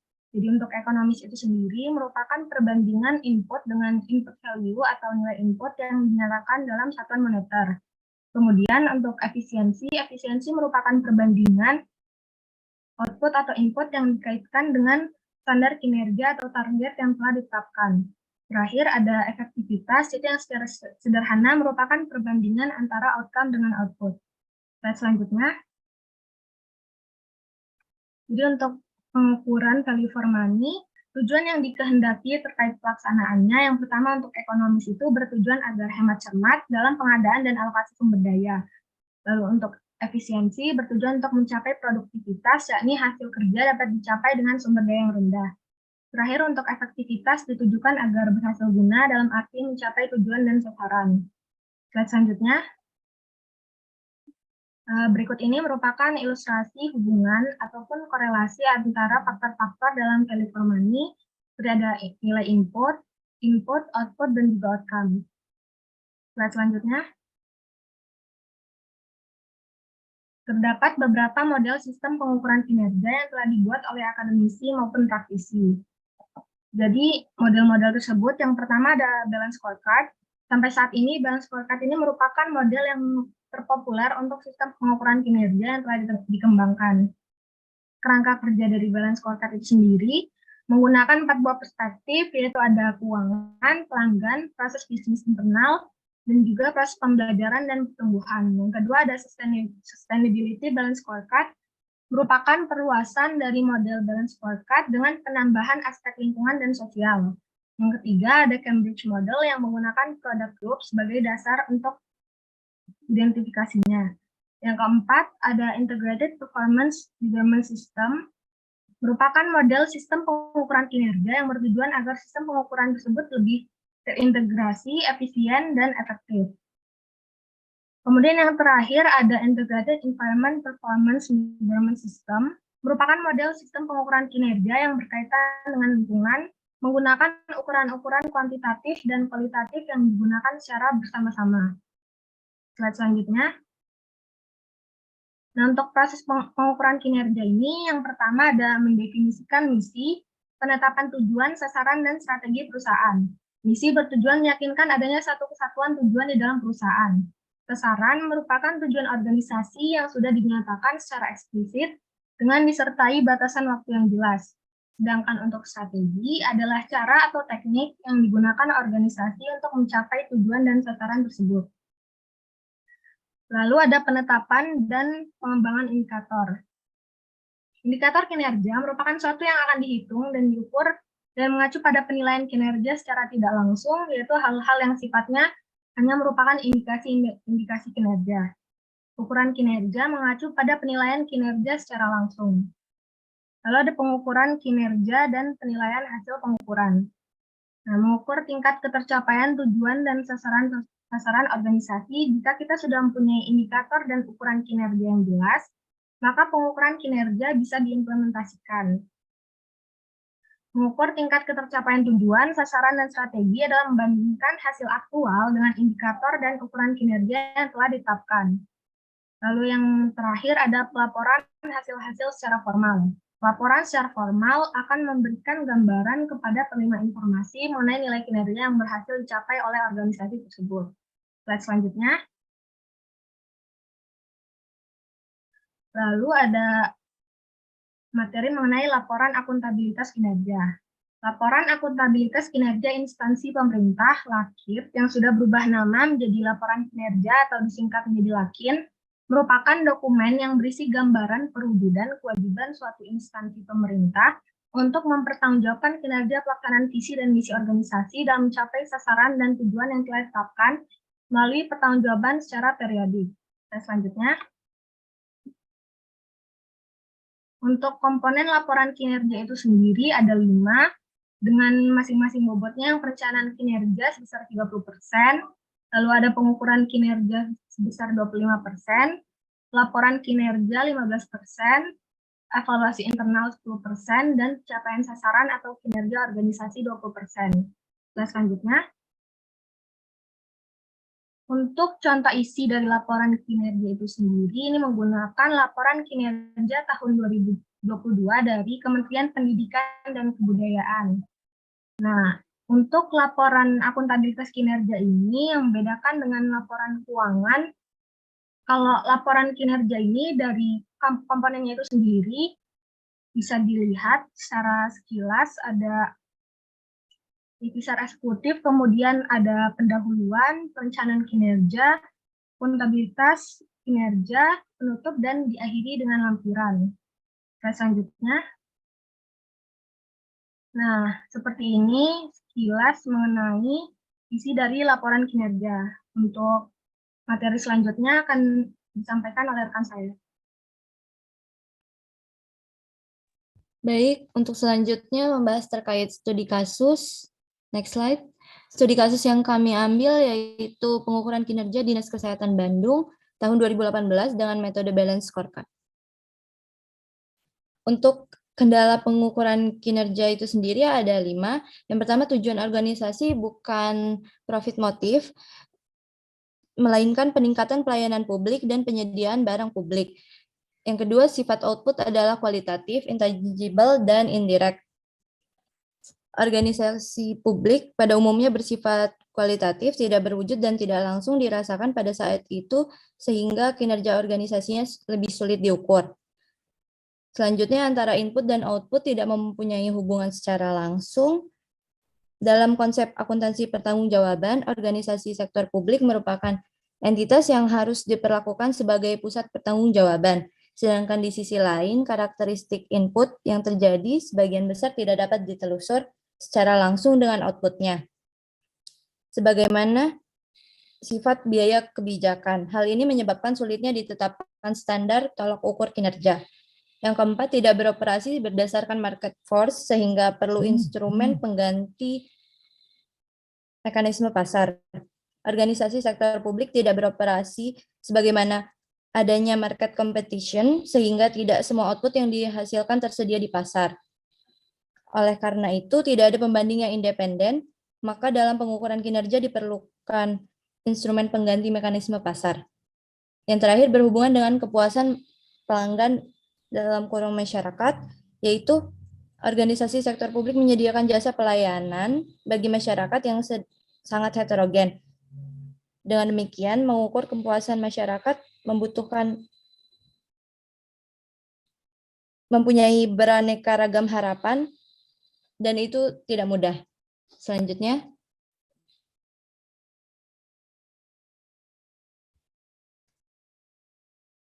pendekatan pengukuran kinerja melalui balance scorecard sendiri ada 4 perspektif. Yang pertama, perspektif keuangan. Yang kedua, pelanggan. Yang ketiga, perspektif proses bisnis internal. Dan yang terakhir, perspektif pembelajaran dan pertumbuhan. Next slide. Konsep balance scorecard sendiri berasal dari 2 kata, yaitu scorecard, yang artinya sebuah kartu laporan kinerja yang berisikan angka-angka, dan balance yang artinya seimbang. Menurut Kaplan dan Norton, balance scorecard sendiri adalah suatu kerangka kerja baru untuk mengintegrasikan berbagai ukuran yang diturunkan dari strategi perusahaan atau entitas. Next slide. Untuk balance scorecard sendiri terdapat 4 perspektif.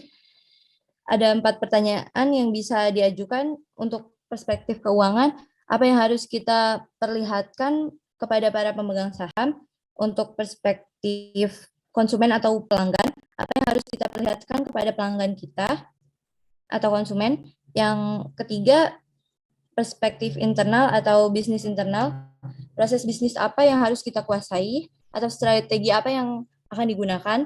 Untuk perspektif yang keempat, SDM atau pertumbuhan dan pembelajaran, bagaimana kompetensi dan tata kelola, dan bagaimana kemampuan untuk berubah atau meningkatkan diri. Selanjutnya, untuk balance scorecard sendiri bisa dijadikan sebagai alat manajemen strategik dengan visi dan misi, yaitu pelayanan dan program apa yang akan kita berikan. Untuk perspektif keuangan, bagaimana kita menambah nilai dan mengurangi biaya. Untuk perspektif pelanggan, kepuasan pelanggan, bagaimana kita menciptakan nilai bagi pelanggan. Untuk perspektif bisnis internal, bagaimana kita membangun keunggulan. Untuk perspektif yang terakhir, pertumbuhan dan pembelajaran, bagaimana kita terus melakukan perubahan dan perbaikan nilai. Hal ini bisa dinilai dengan 4 turunan. Yang pertama, tujuan. Yang kedua, ukuran, target, dan yang terakhir, inisiatif. Next slide. Oke, slide selanjutnya akan disampaikan oleh rekan saya.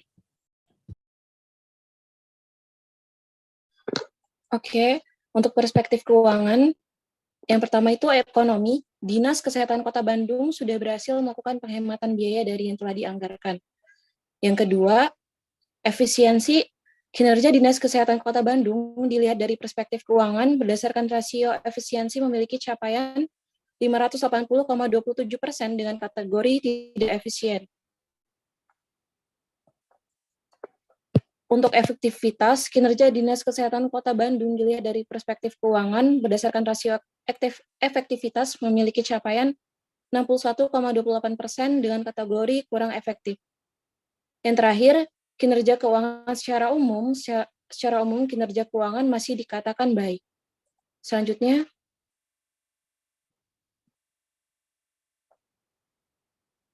perspektif pelanggan. Berikut ini adalah tabel hasil pengukuran perspektif pelanggan yang dimensinya adalah kepuasan pelanggan. Aspek yang diukur adalah tangibility, reliability, responsive, assurance, dan empathy. Dari kelima aspek tersebut dapat disimpulkan bahwa kinerja Dinas Kesehatan Kota Bandung dilihat dari perspektif pelanggan berada dalam kategori memuaskan dengan nilai skor 81,72%. Selanjutnya,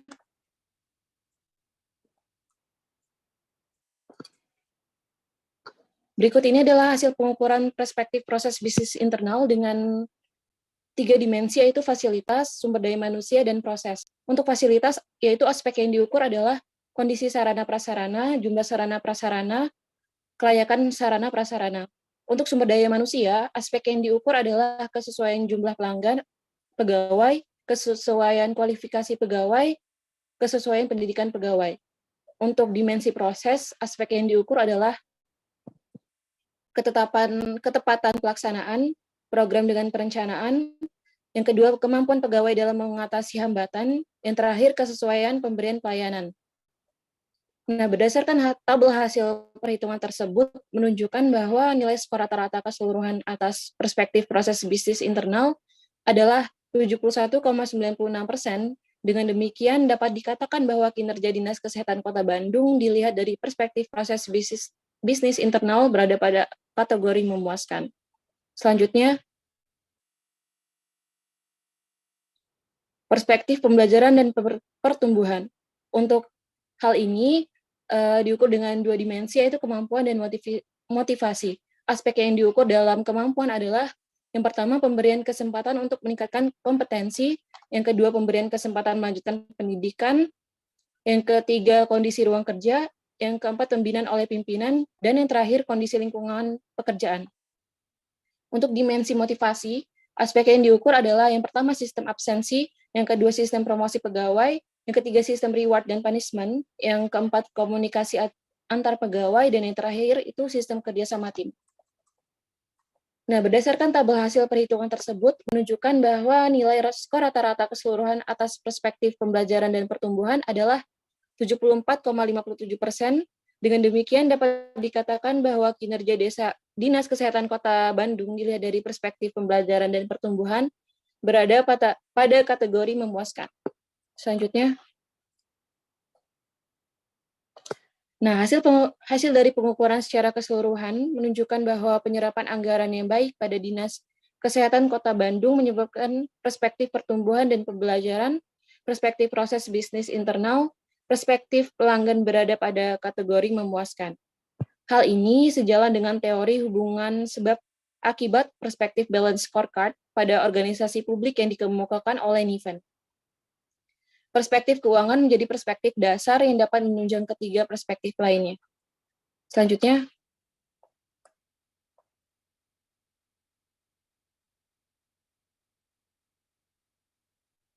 kesimpulan pengukuran kinerja.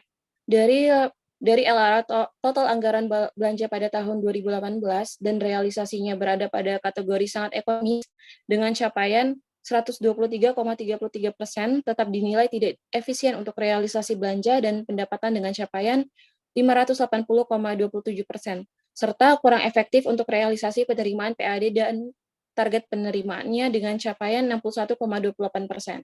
Selanjutnya, kinerja Dinas Kesehatan Kota Bandung berdasarkan perspektif pelanggan berada pada kategori memuaskan, yaitu 81,72%, sedangkan dari perspektif proses bisnis internal berada pada kategori memuaskan, yaitu 71,96%, dan terakhir dari perspektif pembelajaran dan pertumbuhan memuaskan, yaitu 74,57%. Selanjutnya akan saya serahkan kepada moderator. Kepada moderator dipersilakan. Oke, cukup. Jadi seperti itulah penjelasan dari kami.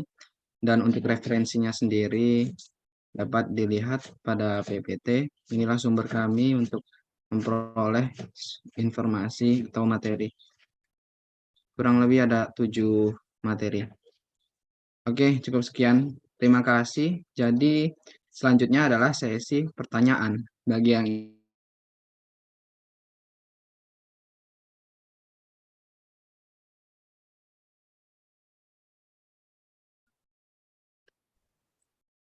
Oke, pada saudari Bella, saya persilahkan.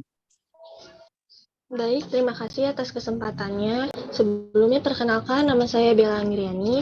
Di sini saya ingin bertanya, bagaimana sih peran teknologi informasi dalam pengukuran kinerja organisasi sektor publik dengan menggunakan pusat pertanggungjawaban? Apakah pertanyaan saya sudah jelas? Oke, saya rasa cukup dipahami pertanyaannya. Selanjutnya pada penanya berikutnya, Stephanie Angelina, saya persilakan. Baik, terima kasih atas kesempatannya. Saya Stephanie Angelina izin bertanya, dari model sistem pengukuran kinerja yang sudah dijelaskan, menurut kelompok kalian, manakah model sistem yang paling efektif untuk menganalisis pengukuran kinerja dan sertakan alasannya? Terima kasih. Oke, pada penanya berikutnya, atau yang terakhir, pada Gracia Hutra, saya persilakan.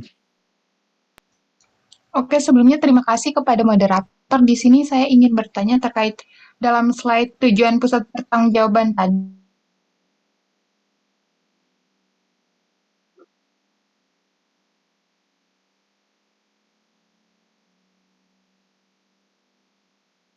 Publik yang memiliki struktur berbasis birokratis, yang mana pekerjaan bawahan sudah selalu ditentukan dan diatur oleh pihak otoriter. Sehingga menurut saya organisasi dengan sistem seperti ini akan sulit dalam melakukan kreativitas dan daya inovasi bawahan. Itu bagaimana ya? Terima kasih. Baik, pada saudari Gracia, sudah dapat dipahami pertanyaannya. Untuk pertanyaan dari Stephanie, saya rasa saya memahaminya, jadi saya langsung aja ya menjawabnya, agar untuk mempercepat waktunya. Jadi pertanyaannya, menurut kelompok kalian, manakah model sistem yang dirasa efektif di antara pengukuran kinerja? Jadi menurut kelompok kami, yaitu balance scorecard. Karena balance scorecard ini sistem pengukuran manajemen kinerja yang komprehensif. Jadi dia tidak hanya melihat dari aspek finansial saja, namun dia juga melihat aspek non-finansialnya juga. Jadi ada 4 perspektif ya untuk menilai aspek finansial maupun non-finansial. Yang pertama itu perspektif keuangan. Yang kedua perspektif pelanggan. Contohnya kayak kepuasan pelanggan, retensi pelanggan, pangsa pasar, dan pelanggan yang merasa diuntungkan. Kemudian yang ketiga adalah perspektif proses usaha. internalnya. Dan yang terakhir adalah perspektif pembelajaran dan pertumbuhan entitas. Jadi untuk menilainya dapat dilihat dari 4 perspektif itu sehingga penilaiannya lebih komprehensif dan tidak hanya pada satu aspek saja. Cukup sekian jawaban dari saya. Bagi rekan-rekan kawan sekelompok sekalian yang ingin menambahkan jawaban dari saya persilakan. Atau ada yang ingin menjawab pertanyaan lain, saya silakan juga. Izin menambahkan jawaban untuk pertanyaan Stephanie tadi. Jadi penerapan balance scorecard dalam implementasi sektor publik atau organisasi pemerintahan memerlukan beberapa penyesuaian juga. Jadi yang pertama itu ada fokus utama sektor publik, itu kan masyarakat atau publik itu sendiri dan juga kelompok-kelompok tertentu atau interest groups. Sedangkan fokus utama sektor swasta adalah pelanggan dan pemegang saham. Kemudian tujuan utama organisasi sektor publik adalah bukan memaksimalisasi dari hasil finansial, tetapi keseimbangan tanggung-jawaban finansial melalui pelayanan kepada pihak-pihak yang berkepentingan sesuai dengan visi misi organisasi pemerintahannya. Lalu untuk mendefinisikan ukuran dan target dalam perspektif konsumen atau pemegang saham, membutuhkan pandangan dan kepedulian yang tinggi sebagai konsekuensi dari peran pengurusan organisasi pemerintahan dan membutuhkan definisi yang jelas serta strategis. Jadi balance scorecard dapat memberikan analisis investasi yang baik. Dan jawaban dari kelompok kami, Stephanie, apa sudah bisa dipahami? Sudah bisa dipahami. Terima kasih. Terima kasih. Oke, untuk pertanyaan yang lainnya, 2 pertanyaan lainnya, apakah rekan kawan sekelompok sekalian ada yang menjawab? Izin untuk menjawab. Saya Zahra Rabiela Wali dengan ujung NPM 21002. Ingin menjawab pertanyaan Gracia. Pertanyaan tadi tentang tujuan pusat pertanggungjawaban, terdapat tujuan pendorong kreativitas dan daya inovasi bawahan. Tetapi di sektor publik menggunakan struktur berbasis birokratis, bukankah sulit melakukan kreativitas? Kalau sekarang saya menjelaskan soal birokratis itu sendiri. Kepemimpinan birokratis itu adalah memimpin berdasarkan adanya peraturan yang disusun untuk mencegah terjadinya kecurangan dan memperkuat pengendalian internal. Hubungan antara kepemimpinan birokratis dan tujuan pertanggungjawaban tadi akan saya jelaskan dengan contoh, seperti pasangan bupati dan wakilnya. Saat sebelum pemilihan bupati, mereka kan diberi kebebasan dalam menentukan program kerja. Nah, dalam menentukan program kerja itu contoh dari menerapkan tujuan mendorong kreativitas dan daya inovasi. Sedangkan hubungan dengan kepemimpinan birokratis itu adalah dalam pelaksanaan program kerjanya harus sesuai dengan aturan, tata tertib, dan undang-undang yang mengatur. Jadi intinya sendiri kepemimpinan birokratis itu sesuai dengan undang-undang atau tata tertib yang mengatur, bukan berarti dia mengekang bawahan dalam bekerja gitu. Untuk Gracia, apakah pertanyaannya sudah terjawab? Sudah, terima kasih Zahra. Iya, sama-sama. Baik, selanjutnya saya akan menjawab pertanyaan dari Bella Anggriani terkait peran teknologi informasi dalam pengukuran kinerja organisasi sektor publik.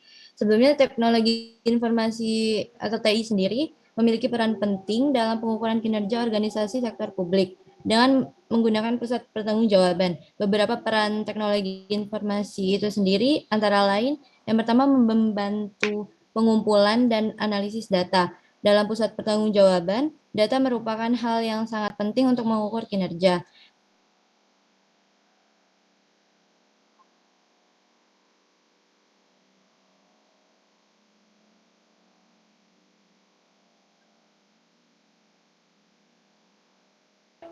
Dan menghasilkan laporan kinerja. Selanjutnya, untuk meningkatkan transparansi dan akuntabilitas.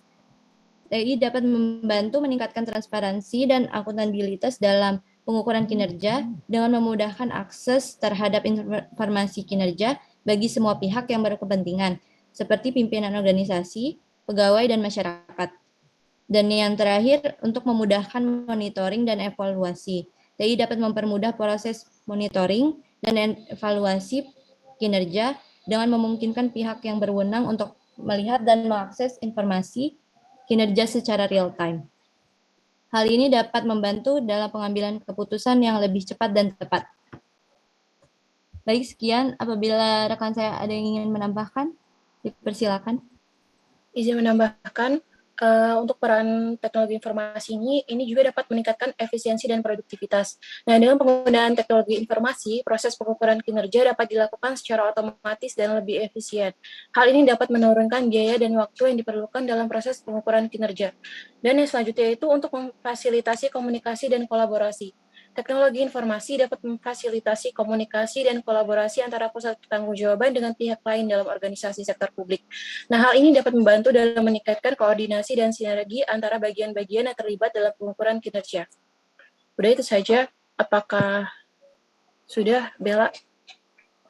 Sudah sangat jelas dan dapat dipahami. Terima kasih Salsa dan Lavina.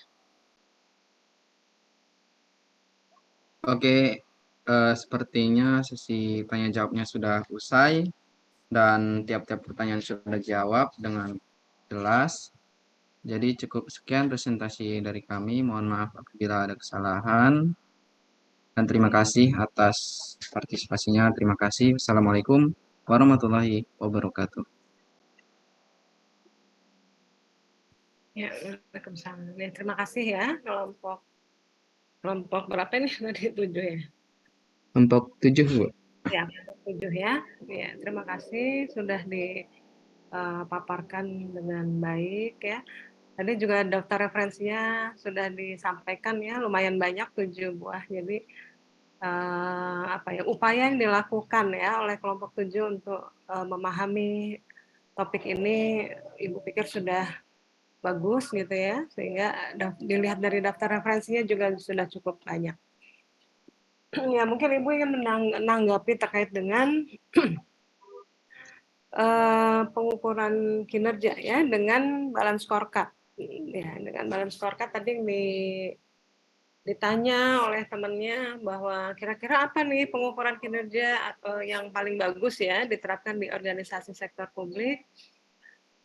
Dan kelompok 7 sudah menjawab gitu ya, yang menurut apa yang sudah dipelajari, yang dipahami itu nampaknya balance scorecard atau BSC ya menjadi metode yang terbaik gitu ya. Ya. Kalau kita lihat dari kelengkapan perspektif yang dinilai ya, BSC itu memang merupakan metode yang paling komprehensif ya. Jadi ada 4 perspektif. Tidak hanya masalah financial, tidak hanya masalah keuangan, tetapi juga ada 3 perspektif lain yang dinilai gitu ya. Itu merupakan keunggulan dari balance scorecard. Kalau di private ya, itu sudah sangat populer, hampir semua ya mayoritas lah ya, nggak semua. Mayoritas perusahaan menggunakan BSC dalam mengukur kinerjanya. Namun pada saat itu diadopsi oleh organisasi sektor publik ternyata banyak kendala yang dihadapi juga. Jadi tidak semudah yang dibayangkan. Sehingga pada saat ini proses implementasi BSC ke organisasi publik ya, misalnya ya ke pemerintahan itu belum sepenuhnya bisa diadopsi, tidak bisa sepenuhnya diimplementasikan. Sehingga sampai hari ini pemerintah masih menggunakan yang tadi, yang istilahnya value for money ya, VFM atau AAA, dengan mengukur ekonomi, efisiensi dan efektivitas gitu. Walaupun wacana untuk menggunakan BSC ini sudah semakin kuat gitu ya, konsep-konsepnya sudah di beberapa kali di public hearing begitu dan meminta masukan, namun aturan konkretnya itu belum dikeluarkan ya, bahwa atau standarnya lah begitu, untuk menggunakan BSC ini ya dalam pengukuran kinerja. Memang kalau kita lihat dari hasil risetnya, boleh dicek nanti googling begitu ya, masuk ke Google Scholar dan kata kuncinya ketik aja balance scorecard begitu, nanti akan muncul riset-riset yang terkait dengan balance scorecard di seluruh dunia. Nanti ambil aja beberapa artikel dan lihat abstraknya, itu ternyata tidak semua ya, tidak semua yang menggunakan balance scorecard ini mengatakan bahwa ini efektif untuk meningkatkan kinerja organisasi ya, baik private maupun publik. Ya, jadi hasil risetnya belum konklusif gitu, belum senada ya. Ada yang pengaruhnya positif karena kita tahu bahwa pengukuran kinerja ini tentunya dilakukan, sistem ini diterapkan untuk mendorong kinerja dari entitas, dari organisasi. Nah, pada saat ternyata sistem itu kok nggak bisa mendorong kinerja, ini kan menjadi apa ya istilahnya pertanyaan gitu ya, apakah sudah tepat menggunakan ini gitu. Nah, jadi ya kalau kita lihat dari hasil riset ternyata belum konklusif. Artinya ada organisasi ternyata yang ya pada saat dia sudah menerapkan ternyata performnya sama aja begitu ya, atau ternyata tidak ada hubungannya gitu ya. Nah, itu menjadi pertanyaan. Ada apa dengan BSC? Jadi itu masih membuka peluang riset. Mungkin nanti pada saat saudara sudah saatnya menyusun skripsi, mungkin akan meneliti ini gitu ya, tertarik karena sistem pengukuran kinerja ini masih masih belum konklusif sehingga masih bisa dilakukan riset lanjutan. Ya, itu dari BSC. Kemudian dari sisi responsibility center ya, apakah pusat pertanggungjawaban ini yang tadinya untuk mendorong kreativitas ternyata tidak seperti itu gitu ya pada saat diterapkan di organisasi publik misalnya, karena sudah birokratifnya itu udah istilahnya job desk-nya dari masing-masing orang tuh udah jelas gitu misalnya, sehingga tidak memungkinkan lagi untuk meningkatkan creativity di sini gitu ya. Nah, perlu kita ingat bahwa pusat pertanggungjawaban ini dibentuk supaya lebih fokus gitu. Nah, pada saat organisasi ini diberikan tanggung jawab yang fokus ya, misalnya ini ada manajer khusus, ada departemen khusus tentang pusat pendapatan. Jadi tolong tolong digali pendapatan-pendapatannya. Nah, ini jadi si departemen ini ya yang dikepalai oleh seorang manajer ini akan fokus istilahnya memikirkan bagaimana caranya meningkatkan pendapatan. Ya, demikian pula dengan pusat-pusat yang lain. Ya, jadi kita bisa bayangkan apabila sebuah organisasi itu bercampur gitu ya, tidak ada divisi khusus atau tidak ada manajer khusus yang menangani hal itu, maka secara pengelolaan itu ya rasanya secara teori pengelolaan organisasi akan lebih baik pada saat dibentuk ya pusat-pusat pertanggungjawaban. Ya, jadi dengan begitu harapannya sih ya akan lebih kreatif gitu ya. Nah, dengan karakteristik di pemerintahan misalnya yang ternyata kreativitas itu sulit ditumbuhkan gitu. Nah, ini tetap masih bisa ada peluang untuk dikembangkan. Maksudnya begini. Pada saat misalnya ada muncul dinas pendapatan sendiri ya. Dia kan memang mengurusi masalah pendapatan. Begitu melihat PAD kita menurun misalnya gitu ya atau tetap gitu. Nah, mereka akan rapat tentunya ya, akan menggali masukan dari bawah sampai dengan atas begitu. Kira-kira program apa nih yang kita bisa lakukan ya supaya pendapatan kita meningkat. Misalnya pendapatan di Provinsi Lampung misalnya gitu ya. Kira-kira apa sumber-sumber lain selain pajak? Kalau pajak sekarang nggak banyak lagi, kenapa gitu ya? Pertanyaannya. Jadi manajer yang bertanggung jawab terhadap dinas itu, dalam hal ini kepala dinas tentunya harus menciptakan itu supaya masing-masing orang yang ada di dalamnya memikirkan itu, jadi kreativitasnya muncul gitu. Ya, bagaimana supaya makin tinggi pendapatannya gitu. Ya, kita berbicara di tataran ideal gitu ya. Nah, pada saat kita masukkan ke prakteknya gitu di lapangan, ya itulah muncul gap gitu. Nah, pada saat ini misalnya, dan itulah yang menjadi tantangan para pelaksana gitu ya, dari para pejabatnya gitu ya. Gimana caranya supaya bisa tetap kreatif gitu. Ya, tapi secara teori seperti ini. Ya, mungkin demikian ya pertemuan kita hari ini. Jadi 2 chapter sudah kita selesaikan, dan minggu depan itu adalah pertemuan terakhir kita untuk di semester ini ya.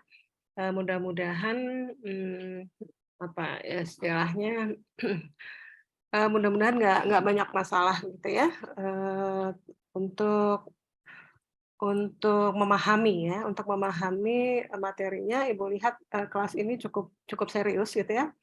Dilihat dari presentasi dan materinya cukup komprehensif. Jadi mudah-mudahan nanti juga pada saat ujian akhir itu nggak masalah. Ujian akhir akan kita laksanakan secara offline ya. Secara offline, jadi seperti biasa istilahnya materi semua harus sudah dikuasai, kita close book gitu. Dan apabila masih ada yang belum jelas gitu ya, masih ada pertemuan terakhir minggu depan, nanti kita bicarakan, maksudnya kita diskusikan gitu ya, bagian mana yang belum jelas ya, sehingga tidak dikumpulkan gitu masalahnya pada saat mau ujian. Nah, pada saat mau ujian akhir baru tahu, oh saya belum paham ini, saya belum paham itu gitu ya. Jadi silakan ditanyakan pada sesi pertemuan terakhir minggu depan. Ya, mungkin demikian. Kalau ada yang mau bertanya silakan ya. Indi gimana? Ada ini? Izin mengonfirmasi Bu, terkait minggu depan kan sudah masuk minggu tenang, berarti kita tetap melaksanakan perkuliahan di minggu depan? Iya, minggu tenang itu sebenarnya bukan minggu depan. Minggu depan kita masih bulan Mei kan? 1 minggu lagi bukan? Karena tanggal 7 gitu ya. Ujiannya mulai tanggal 7 kan? Kalau nggak salah ya. Ujiannya mulai tanggal 7 kayaknya waktu itu, waktu rapat ya, cuma Ibu kurang tahu. Tapi minggu terakhir itu masih memungkinkan ya untuk dilaksanakan perkuliahan. Gitu. Ya, ada lagi?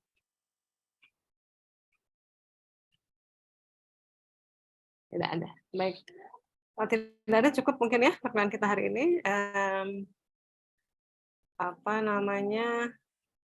Materinya tetap sampai dengan pertemuan 16, berarti minggu depan 2 kelompok ya ini ya? Iya betul Ibu. Walaupun mungkin akuntansi manajemen sektor publik mungkin akan lebih detail di mata kuliah akuntansi manajemen SP ya nanti, cuma sebagai gambaran saja nanti di pertemuan ke-16 ya, pertemuan terakhir. Ya, oke. Ada lagi yang mau tanya? Baik, kalau tidak ada, Ibu tutup ya. Terima kasih banyak atas perhatian semuanya. Tadi juga sudah lumayan ya, banyak yang berpartisipasi. Mudah-mudahan materi hari ini bisa dipahami dengan baik ya, dan menambah wawasan kita. Ya, Ibu akhirnya. Amin. Assalamualaikum warahmatullahi wabarakatuh. Selamat siang semuanya. Waalaikumsalam warahmatullahi wabarakatuh.